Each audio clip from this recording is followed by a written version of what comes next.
Come January 20th, Steve Bannon, one of the president-elect's original supporters and favorite podcasters, will have a renewed sense of self and a greater sense of power.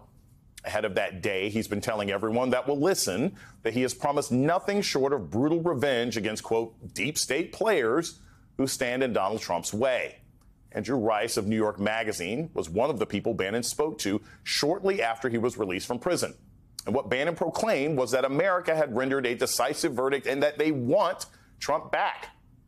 He claims that this happened by a complete remaking of the American electorate. According to Rice, quote, if Bannon had his way, a lot of Democrats, Republicans, turncoats, and denizens of the deep state would be headed to places like Danbury, the prison where Bannon spent the past 4 months. Those on his target list included President Biden, Hunter Biden, Attorney General Merrick Garland, January 6th prosecutor Jack Smith, Liz Cheney, Nancy Pelosi, New York Attorney General Tish James, and Manhattan DA Alvin Bragg. During a show, Bannon made clear that the principal order of business was revenge, because these folks, quote, committed crimes, which he, of course, could not define. Joining me now to discuss is Andrew Rice of New York Magazine, the author of the article I just mentioned. Andrew, thank you so much for joining us this evening. I'm going to start with this.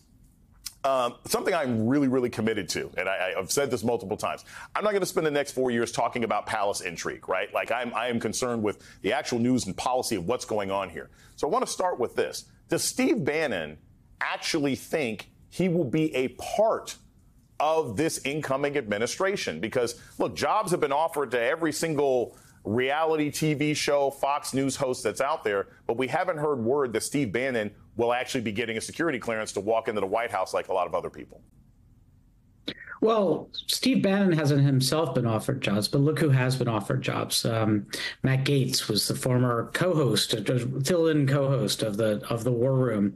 The War Room being his television and podcast that he does on a daily basis. People like Boris Epshteyn. People like Kash Patel, others who are quite close to the president, frequently appeared on that show and maintained close relations with them. And Trump himself maintains an open line of communication to Bannon. I think it's fair to say that Bannon represents, the id of the MAGA movement, and Donald Trump always likes to stay in touch with that id. So when Bannon is running off this list of people that he wants to destroy, he wants to have them all in prison, does he have a methodology for doing this? And again, why this is important is if we have people who are not elected, but have outsized influence in an incoming administration who can simply say, I don't like this person, and pull the levers of power and have people thrown into jail, that is a dangerous authoritarian state. So how does he think he's going to do this? I mean, he's not AG, right? He's not going to have a department position. So how does he think he's going to throw Joe Biden in jail? How does he think he's going to extra double down jail for Hunter Biden? How does he plan to do or enact the revenge that he talked to you about in this interview? I mean, I think it's pretty clear how he intends for that to happen. He intends for that to happen via Donald Trump. This isn't just Steve Bannon saying this. I mean, Donald Trump has called for the investigation or prosecution of everyone from, Jack Smith to the Seltzer, the pollster in Iowa the other day. He was calling for the investigation of her for political, information warfare. I mean, Trump himself has talked about prosecuting his enemies. And so the idea that Bannon is endorsing this is he's really a voice in the choir rather than somebody out there alone. I want to play you some sound of some of Bannon's promises of the people he's going to go after and get your thoughts on the other side. I think Mark Milley has to be recalled to active duty on the afternoon of the 20th. And I think a military tribunal, a court-martial, has to be called, right, impaneled, a court-martial. And Mark Milley has to be brought up on charges in court-martial. We're going to burn some of these institutions down to the ground because you know why?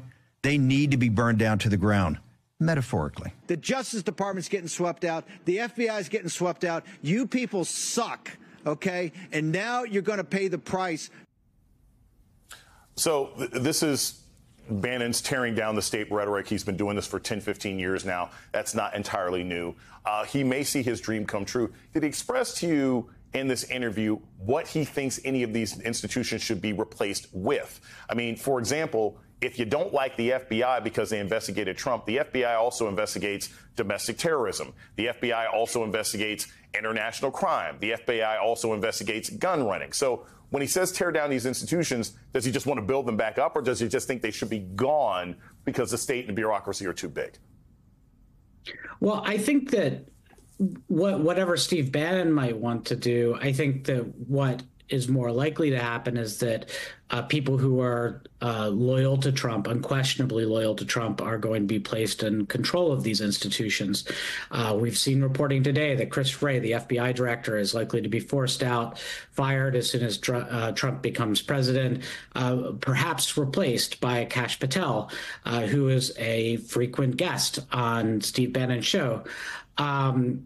There's similarly at the Justice Department, it's not just Matt Gaetz who's there, sort of sailing under the radar is Donald Trump's whole criminal defense team, who are many of them qualified federal prosecutors, former federal prosecutors, but nonetheless people who have been working for the past couple of years to make sure that Donald Trump didn't serve any time in prison and was able to get away with it. So really what we're seeing is a new sort of cadre of folks being put into positions of power.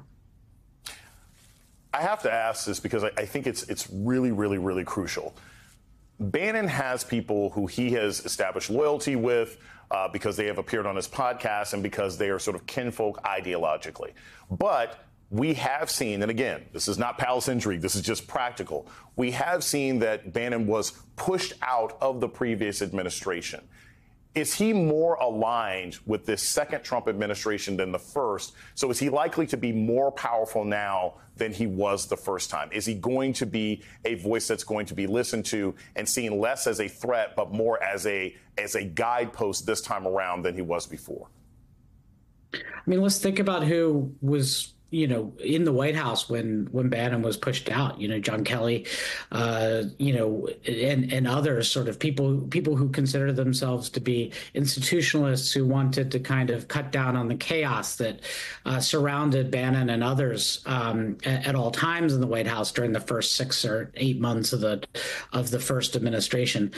I think it's fairly clear whose side Donald Trump is on, or who it's been resolved. Where Donald Trump is going to cast his lot. He's going to cast his lot with the bomb throwers, and so in that respect, Steve Bannon is somebody who is a voice that Trump listens to.